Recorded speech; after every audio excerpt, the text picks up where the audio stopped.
রসুল বোঝাতে চেয়েছেন সেই জামানায় কিছু আলেম কিছু দলবার হবে, এমন কিছু তোমাদেরকে ভুল ব্যাখ্যা দেবে যা তোমরা লাইভে শোনোনি। সেই ফতোয়া তোমাদের মুরব্বীরা শুনেও তারা কবরে যায়নি।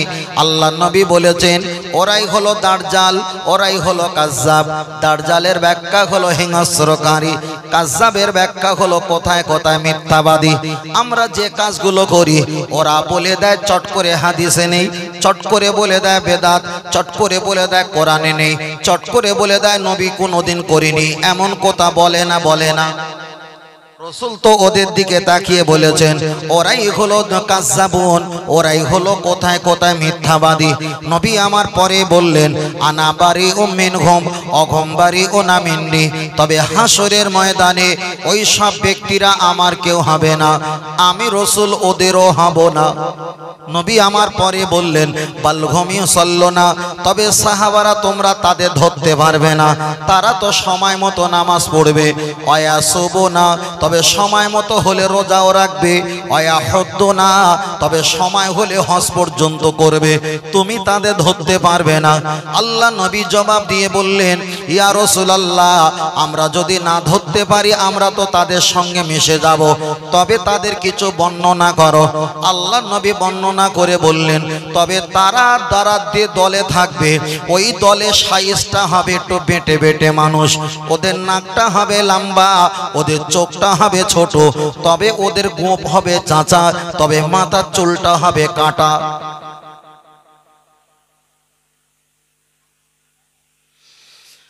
তাহলে আমি আপনাকে বোঝাতে চাই আমাদের দলে কিছু নাক লম্বা আছে, বেটে মানুষ আছে, আমরা চিনতে পারবো না, ছেড়ে দিলাম।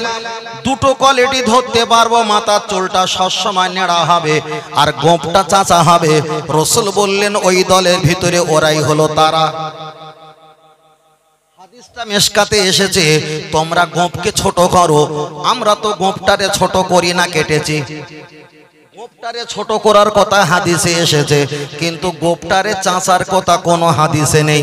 কিন্তু এমন কিছু ধর্মীয় মানুষ যারা ধর্ম প্রচার করে তাদের দিকে তাকিয়ে দেখো গোঁফ চাঁচা মাল আছে না নাই। আমরা মাথার চুলটা মুন্ডানো করি কখন?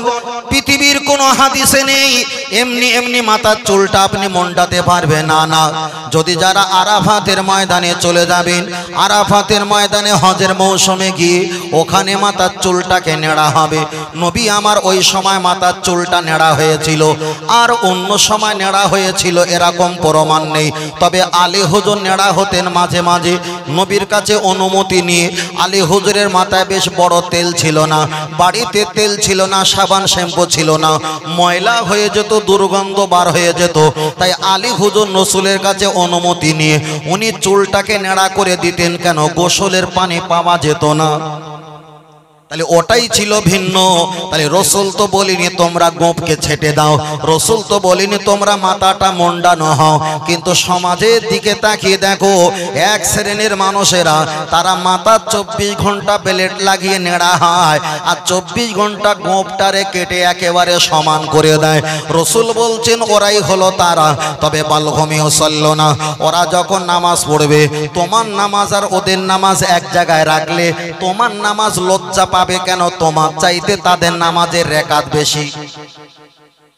তোমার জ্ঞান আর ওদের জ্ঞান এক জায়গায় রাখলে তোমার জ্ঞানটা লজ্জা পাবে। কেন? তোমার চাইতে ওদের জ্ঞানটা বেশি। আল্লাহ নবীকে বললেন ইয়া রাসূলুল্লাহ, এইরকম মুসিবত কোন সময় আসবে? আমার নবী বললেন আবু বাক্কারের বেলায় আসবে না, ওমরের বেলায় আসবে না, উসমানের বেলায় আসবে না, বাবা আলী তোমার বেলায় আসবে। তাই আলী হুজুর আর আমিরে মুয়াবিয়ার সঙ্গে যখন যুদ্ধ হয়েছিল, যুদ্ধ বাঁধিয়েছিল, হিসাব করে দেখা যায় তারা সাইজে বেঁটে ছিল, মাথার চুলটা নেড়া ছিল, গোঁফটা চাঁচা ছিল। রসুলের সাহাবা ধরেছিল এরাই ইসলামের ক্ষতি করেছে। কিন্তু সমাজের দিকে তাকিয়ে দেখো, যারাই বলেছে নবী দিবস করা যাবে না, যারাই বলেছে সালাম কিয়াম করা যাবে না, যারাই বলেছে শাবে বেরাতে রোজা কোনো হাদিসে নেই, যারাই বলেছে নবীর ওসিলা দিয়ে দোয়া চাবে না, ওদের হুজুরের মাথার টুপিটা খুলে চেক করো, চুলটা হচ্ছে ছাঁটা, গোঁফটা চেক করো, গোঁফটা হচ্ছে ছাঁটা। রসুল তো বলেছে ওরাই হলো দাজ্জাল আর কাজ্জাব। ঠিক না বে ঠিক? হয়তো আমি বলছি, আপনি 5 দিন পরে আমার কথাটা মেনে নেবেন, 5 দিন পরে মেনে নেবেন। ও আমার বাপজির, আমি আপনাকে বোঝাতে চেয়েছি, আমরা এখানে বসে নবীর প্রশংসা করি, নবীর আরাধনা করি। অনেকে বলবে এটা করা যাবে না। আল্লাহ নবীর প্রশংসা করেছে, আমার আল্লাহ ফেরেশতাদের সামনে ওয়াজ নসিহত করেছেন। ফেরেশতাদের জিজ্ঞাসা করলেন, ও আমার ফেরেশতারা জেনে রেখে দাও, আমি তোমাদের সামনে বক্তব্য করব। আমার আল্লাহ বক্তব্য করে একটা বক্তব্য করেছিলেন, আমি একটা মাখলুক সৃষ্টি করব, মানে আমাকে আপনাকে সৃষ্টি করবে। ফেরেশতার কাছে একটু অনুমতি চাইছিল, অনুমতি তারা দিতে পারে নাও দিতে পারে, আল্লাহ নিতে পারে নাও নিতে পারে, ব্যক্তিগত ব্যাপার। আল্লাহ তাদের সামনে এমন বক্তব্য দিয়েছিল, ওরাই বলেছিল আল্লাহ করার প্রয়োজন নেই, আমরা তো আপনার ইবাদত করব। আমার আল্লাহ শেষমেশ একটাই কথা বলেছিল, আমি যা জানি তোমরা তাই জানো না, জানো না, জানো না।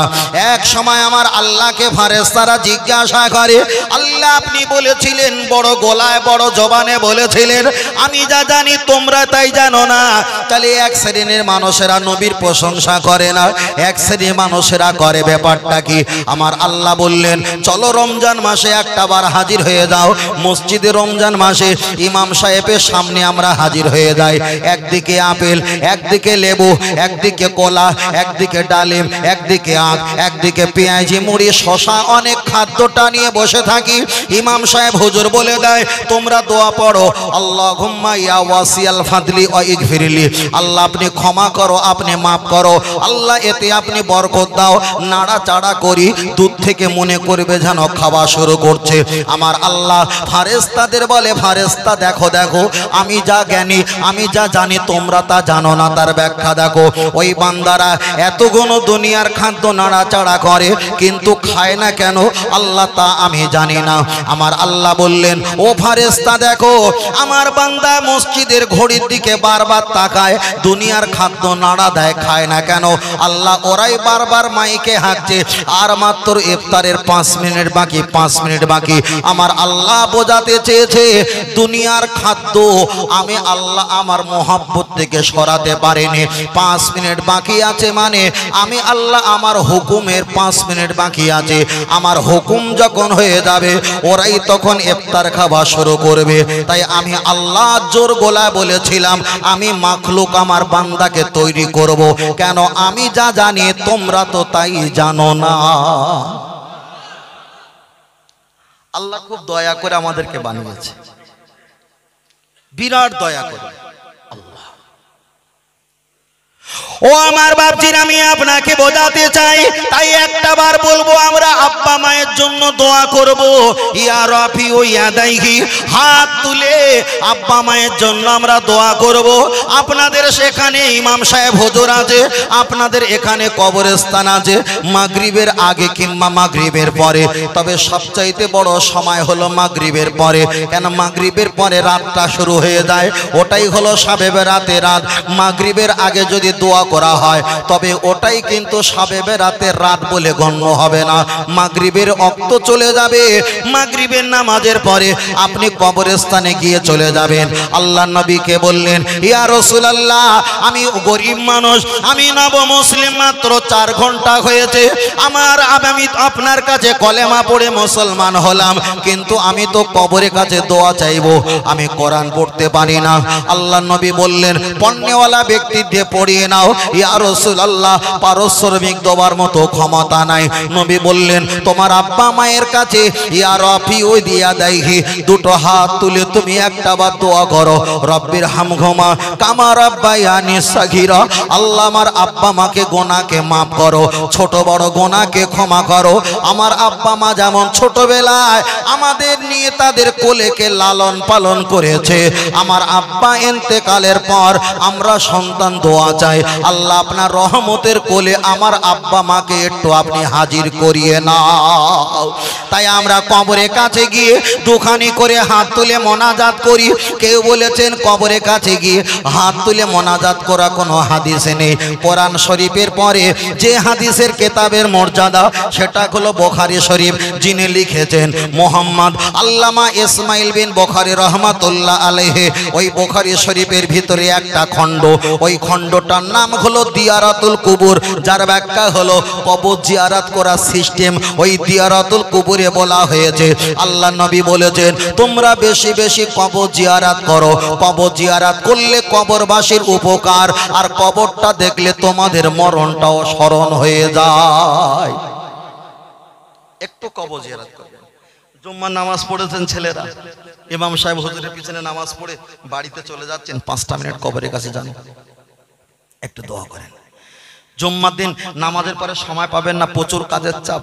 জুম্মার রাত্রে কালকে সকালে জুম্মার নামাজ, আজকের হলো জুম্মার রাত। রাসূল বলেছেন জুম্মার দিন অথবা জুম্মার রাতে কেউ যদি ইন্তেকাল করে আযাবুন ফিতনাতিল কবর, আল্লাহ তার অনেক আযাব থেকে আল্লাহ মুক্তি দেয়। সুবহানাল্লাহ।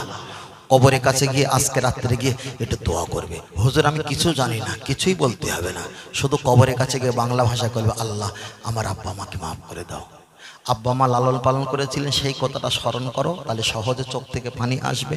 আর রাসূল বলেছেন এই পানিটা হলো তোমার আব্বা মায়ের জন্য কল্যাণ। বলো সুবহানাল্লাহ। কিন্তু কবর জিয়ারত আস্তে আস্তে উঠে যাচ্ছে না, যায় না, এক জায়গায় বসে মুড়ো মেরে দেওয়া হচ্ছে। আগে কি করতেন, প্রতি বাড়িতে বাড়িতে কবরস্থান ছিল, প্রতি পাড়ায় পাড়ায় তকবীর দিয়ে আনন্দ সহকারে সেইখানে গিয়ে আমরা কবর জিয়ারত করতাম ছোটবেলায়। কিন্তু এখন হয়েছে হুজুর খুব ব্যস্ত রয়েছে, ইমাম সাহেব ভাই এই এক জায়গা দোয়া করো। এখান থেকে যদি 8,500 কিলোমিটার দূরে যদি মদিনায় নবীর কবরে যায়, তা আমার বাপের কবরে 2 মিনিট রাস্তা, সেখানে যাবে না, ব্যাস মুড়ো মেরে দিয়ে কবর জিয়ারত শুরু করলো। কপাল, ওই সব বাপ মার কপাল, বিরাট কপাল। ও আমার জওয়ান যুবকের, আমি আপনাকে বোঝাতে চেয়েছি আব্বা মায়ের কবরে যদি আযাব হয়, এই লাইলাতুল আশুরা রাতে, লাইলাতুল কদরের রাতে, জুমার দিনে জুমার রাতে একটাবার আব্বা মায়ের কবরের কাছে গিয়ে দুখানি হাত তুলে কান্নাকাটি করো, আল্লাহ আমার আব্বা জানের কবরে আযাবটা মাফ করে দাও। তোমার আব্বা যদি বেনামাজি হয়, তোমার আব্বা যদি পাপী হয়, তোমার আব্বা যদি বড় গুনাহগার হয়, আব্বার কবরে আযাব যদি মাফ না হয়, তবে একটা বার জেনে রেখে দাও, আমাদের মতো যত বক্তা ওয়াইজিন হুজুর আছে এদেরকে নিয়ে আব্বা মায়ের কবরে যদি দোয়া করা হয়, এই দোয়াটা কবুল হতে পারে, নাও হতে পারে। তামাম পৃথিবীর যত ওলি আউলিয়া গওস কুতুব আবদাল এদেরকে নিয়ে আপনার আব্বা মায়ের কবরের কাছে হাত তুলে যদি দোয়া করা হয়, এই দোয়াটা কবুল হতে পারে, নাও হতে পারে। আল্লাহর কাবার ইমাম আছে 10টা ইমাম, ওদেরকে নিয়ে আপনার আব্বা মায়ের কবরের কাছে যদি হাত তুলে মোনাজাত করা হয়, কবুল হতে পারে, নাও হতে পারে। হবে এমন আমি ফতোয়া দিতে পারবো না, আর হবে না যে এমন কথা বলতে পারবো না। হতে পারে আবার নাও হতে পারে।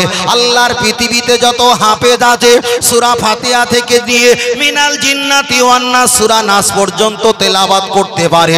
ওই হাফেজকে নিয়ে আপনার আব্বা মায়ের কবরের ধারে গিয়ে যদি একটাবার হাত তুলে দোয়া করা হয়, কবুল হতে পারে, নাও হতে পারে। আপনাদের আমাদের এলাকায় যত খালের পানি, নদীর পানি, টিউবওয়েলের পানি, পুকুর পুষ্কনের পানি, যত খালের পানি, নদীর পানি, সমুদ্রের পানি আছে, এই পানিটা নিয়ে আব্বা মায়ের কবরে যদি চাপিয়ে দেওয়া হয়, আল্লাহ শপথ করে বলি মাপ হতে পারে, আবার নাও হতে পারে। শীতের সময় একটু ফলের দাম কম হয়, ওই ফলগুলো এক জায়গায় রস নির্যাস বার করে আব্বা মায়ের কবরে যদি লড়ি লড়ি ঢেলে দেওয়া হয়, আযাব একটা মাপ হতে পারে, নাও মাপ হতে পারে। তবে একটাবার আগিয়ে চলে যাও, কোন পানির দ্বারা মাপ হবে? নবী ইব্রাহিম আলাইহিস সালাম, নবী ইসমাইল আলাইহিস সালাম আম্মা জান মা হাজরাকে নিয়ে আল্লাহর কাবার এলাকায় চলে গেলেন। আমার আল্লাহ পাক জানিয়ে দিলেন, এই নবী ইব্রাহিম আলাইহিস সালাম, তোমার বাচ্চা ইসমাইলকে নিয়ে, তোমার স্ত্রীকে নিয়ে একটাবার মরুভূমি এলাকায় হাজির হয়ে যাও। বিবি সাবান জিজ্ঞাসা করে, ও আমার স্বামী, আমি কি খাবো? নবী ইব্রাহিম গাছ কাছ থেকে কিছু পিয়ালা বার করে দিলেন, ওতে পানি ঢেলে দিলেন, আবার একটা পাত্র দিলেন, ওখানে কিছু খাজর দিলেন, বললেন বিবি রে তুমি খাও, তোমার বাচ্চা নবী ইসমাইলকে খাওয়াও। যদি পানি ফুরিয়ে যায়, খাজর যদি ফুরিয়ে যায়, আমার কাছে চাইবে না, যা চাইবে আল্লাহর হাজরার কাছে নবী ইসমাইল খায়, আম্মা জান মা হাজরা আলাইহিস সালাম খায়। খেতে খেতে পানিটা ফুরিয়ে যায়। পানির জন্য নবী ইসমাইল আলাইহিস সালাম চিৎকার করে কান্নাকাটি করে। একটা বাচ্চা পাহাড়ে গেল, ওখানে পানি পেলেন না। আবার মারোয়া পাহাড়ে যায়, ওখানে পানি পেলেন না। ইন্না সাফাল মারআতা মিন শাইরিল্লাহ, যে পাহাড়ের কথা আল্লাহ কোরআনে বলে দিয়েছে, কিয়ামতের ময়দানে ওই দুটো পাহাড় গোনা আর নেকি ওজন করার জন্য আল্লাহ মিজান আর পাল্লা বানিয়ে দেবেন। বলুন সুবহানাল্লাহ। আর একটু জোরে বলেন। লক্ষ্য করে দেখা যায় আম্মা জান হাজরা আলাইহিস সালাম ওই পাহাড়ের উপরে দাঁড়িয়ে দাঁড়িয়ে নিজের গলাটা লম্বা করে দিয়ে আল্লাহকে বললেন, আল্লাহ রাব্বি গফির আরহামান তালা জল আকরাম, দুনিয়ার মানুষ বিপদে পড়লে আল্লাহ আপনাকে ডাকে, আমি আপনাকে না ডাকতে পেরে আমার বাচ্চার দিকে বারবার তাকাই। নবী ইসমাইলের আম্মা জান আবার দৌড়ে এসে বাচ্চার গালে জিহ্বাটা পুরে দেয়। আয় আমার বাচ্চারে, তুমি একটা বার জিহ্বাটা চুক চুক করে চষে তাও পানির নিবারণ হয় না। আবার সাফওয়া পাহাড়ে যায়, মারওয়া পাহাড়ে যায়, ওখানে পানি পেলেন না। আমার আল্লাহ পাক জানিয়ে দিলেন, এই ফেরেশতা জিবরিল, আমার নবী ইসমাইল পানির জন্য কাঁদে, ওনার হাড়টা নরম, পাটা তুলতুলে, পা ছোট পা, বাচ্চা নবী পাটা উঁচু করে নিচু করে, আমি আল্লাহ আমার বড় কষ্ট হয়। তবে জিবরিল, তোমার ৭০,০০০ ডানা আছে, একটা বার তুমি আওয়াজ করে বাড়িয়ে দাও, আমি আল্লাহ কোন ফায়া কোন আমার হুকুমে নবী ইসমাইলের পা নিচু পড়বে, অতটা পায়ের দাপটে আমি আল্লাহ অত বড় পাহাড়টা ফাটিয়ে আবে জমজমের কুয়ার পানি বাহির করে দিলাম। আর একটু জোরে হবে না? উদ্দেশ্য ছিল কি, আব্বা মায়ের কবরে তামাম পৃথিবীর পানি দেওয়া হচ্ছে, মাপ হচ্ছে না। এবার জমজমের পানি নেওয়ার জন্য একটু এদিকে গেলাম। এবার জমজমের পানি যদি কোনো মৃত ব্যক্তির কবরে ছেটা দেওয়া হয়, মাপ হবে না? হবে না? হবে না? হবে না? হবে না। তবে জমজমের কূপের পানি বড় নিয়ামত, বিরাট নিয়ামত। নবী সাহাবা আবু বকর জমজমের কূপের পানির কাছে দাঁড়িয়ে আছেন, আল্লাহর নবী কিন্তু ওই জায়গায় দাঁড়িয়ে নাই। আবু বকর হুজুর আমার নবী তাল্লাশের জন্য, ঠিকানার জন্য খোঁজাখুঁজি করেন। আল্লাহ নবী কিছু দূর একটা পাহাড়ের তলদেশে একটা নিচু জায়গায় তিনি দাঁড়িয়ে দাঁড়িয়ে পান করলেন। আবু বকর জিজ্ঞাসা করলেন, কাইফা হালুকা ইয়া রাসূলুল্লাহ, আপনার কি খবর? আপনি পানি পান করছেন, আপনাকে আমি খুঁজে পেলাম না, জবাব দাও। আল্লাহ নবী বললেন, বাবা আবু বকর, এ বাবা আবু বকর, আমি জমজমের কূপের পানি পান করছিলাম, আমার উম্মতের দিকে তাকিয়ে তুমি যখন আমাকে ডাক দিয়েছো, আমার সেই চিন্তাটা কিন্তু ভঙ্গ হয়ে গেছে। বাবা আবু বকর, আমি জমজমের কূপের পানি পান করছিলাম, অবশিষ্ট কিছু পানি রয়ে গেছে, এই পানিটা এমন একটা জায়গায় তুমি জমা রেখে দাও, আমি চলে যাব, কিন্তু আমার উম্মত আমাকে না পেলে আমার ঝুটা পানিটা যেন তাদের তকদির হয়। আবু বকর হুজুর চিন্তা করলেন, আল্লাহ আমি তো অতদিন বাঁচবো না, নবীর এই আমানত ঝুটা পানিটা কোথায় রাখবো? আল্লাহ আপনার দরবারে তুলেছি হাত, কবুল করো আবু বকরের মোনাজাত।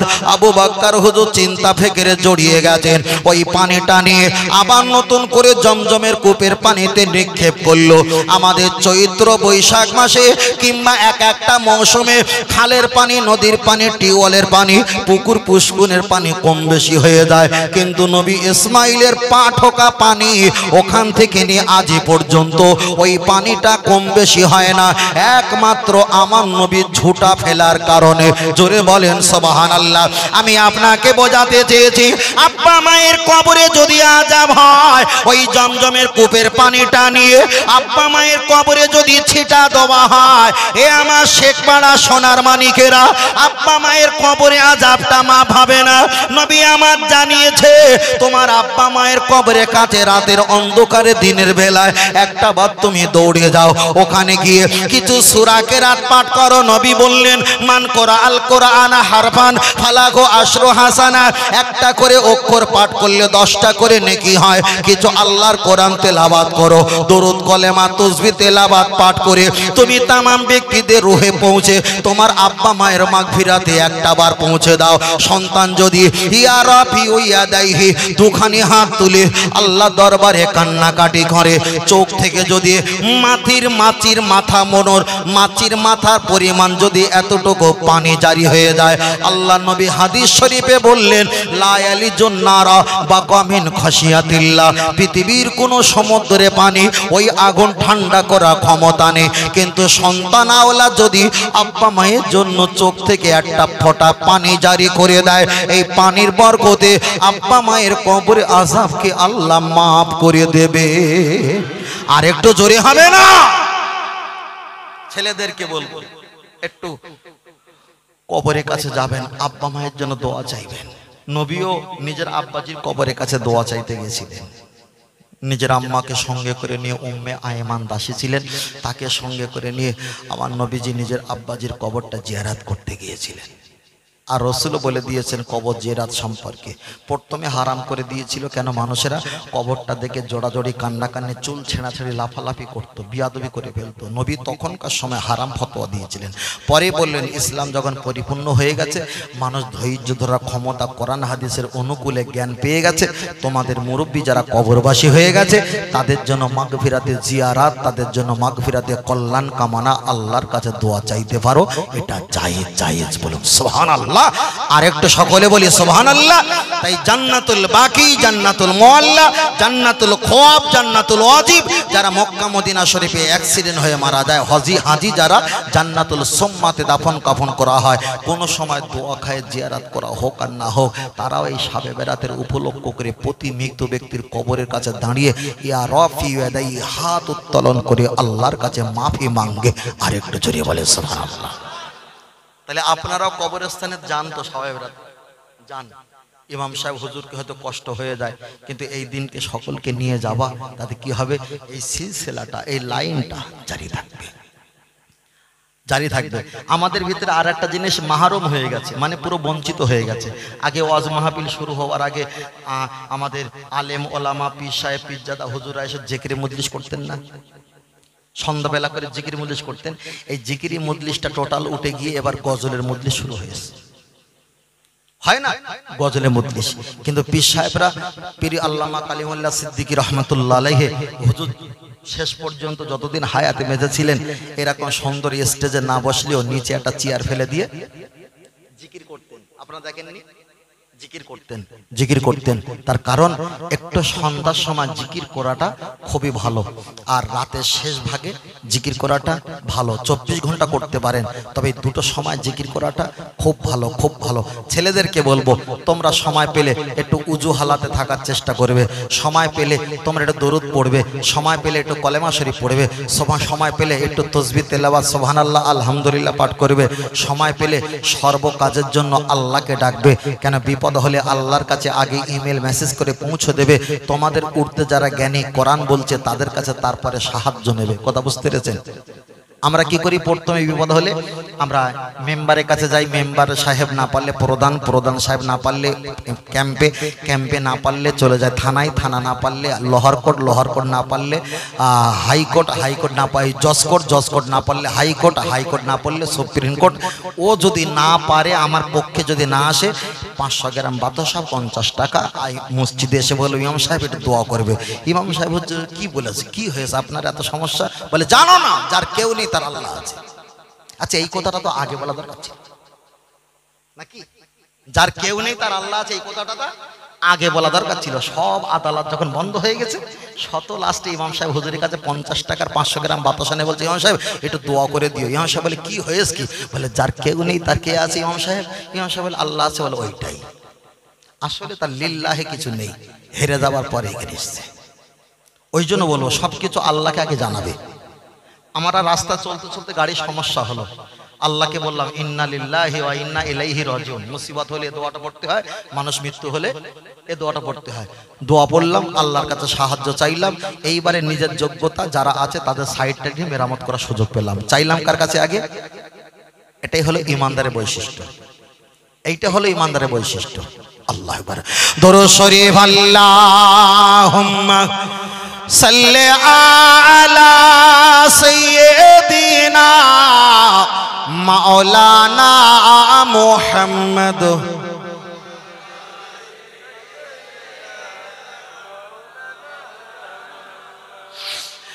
এ জগতে যাহার জবান নবীর প্রশংসা করে না, সে তো ভাইজান কঠিন দিনে নবীর শাফাআত পাইবে না। আল্লাহুম্মা সাল্লি আলা, মাশাআল্লাহ পড়ো বাবা। নবী দিবস, নবী শানে ওয়া আলা আলি।